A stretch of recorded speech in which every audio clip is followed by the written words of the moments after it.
हरे कृष्णा, राधे राधे। आप सबका वेलकम है वृंदावन सखी में।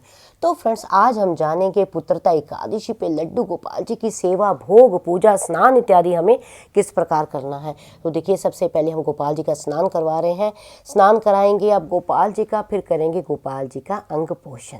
तो गोपाल जी को स्नान करा के देखिए, हमने इनको इनर पजामा गर्म डला दिया है। अब ठाकुर जी को वस्त्र धारण कराएंगे। तो देखिए, ठाकुर जी को हमने सुंदर सी पोशाक धारण करा दी है। तो अब ठाकुर जी को धारण कराएंगे हम माला।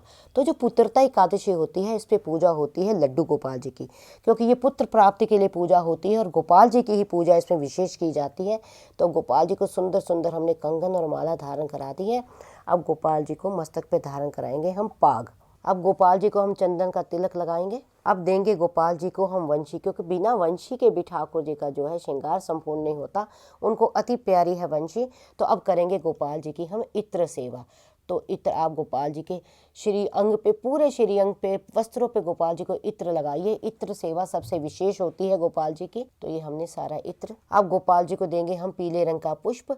तो एकादशी पे पीले रंग का पुष्प मिल जाए तो सबसे बढ़िया, नहीं तो कोई भी पुष्प आपके पास अवेलेबल हो वो चढ़ाएं। और ये ठाकुर जी को देंगे हम तुलसी। तुलसी की मंजरी, ठाकुर जी को तुलसी अति प्रिय है, तो इसलिए ठाकुर जी को देंगे हम तुलसी की मंजरी। तो पुत्रता एकादशी पे जो गोपाल जी को भोग लगता है, बाल स्वरूप में गोपाल जी को भोग लगाया जाता है। तो विशेष भोग लगता है दूध का, यानी छोटे से बालक होते हैं गोपाल जी, तो दूध का भोग और ये माखन मिश्री का भोग गोपाल जी को हम लगाएंगे। ये भोग जो है विशेष होता है। तो जो भी ऋतु फल आपके पास अवेलेबल हो उसका भोग आप गोपाल जी को लगाएं।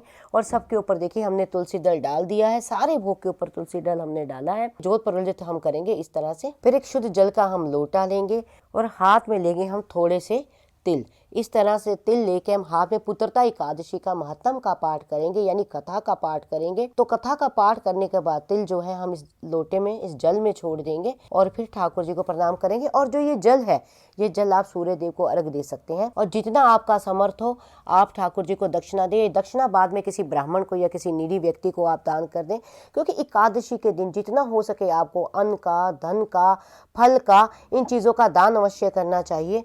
तो अब करेंगे हम गोपाल जी की आरती। तो देखिए, सुंदर से गोपाल जी की आरती हम करेंगे बड़े ही भाव से, बड़े ही प्रेम से।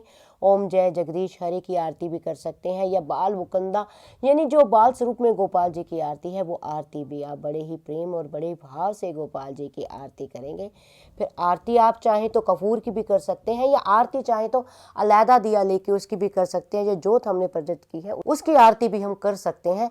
तो अंत में हाथ जोड़ के हम गोपाल जी के आगे प्रार्थना करेंगे कि हे प्रभु, अगर हमारी पूजा में कोई भी गलती हो गई हो तो हमें आप क्षमा करें। हमारी सेवा में कोई कमी रह गई हो तो हमें आप क्षमा करें और हमारी सभी मनोकामनाओं को आप पूर्ण करें। तो इस प्रकार पुत्रता एकादशी की पूजा हमें गोपाल जी की करनी चाहिए। फिर भी अगर आपके मन में कोई संशय, प्रश्न, क्वेश्चन, क्वेरी हो तो मुझे आप कमेंट बॉक्स में लिखिए।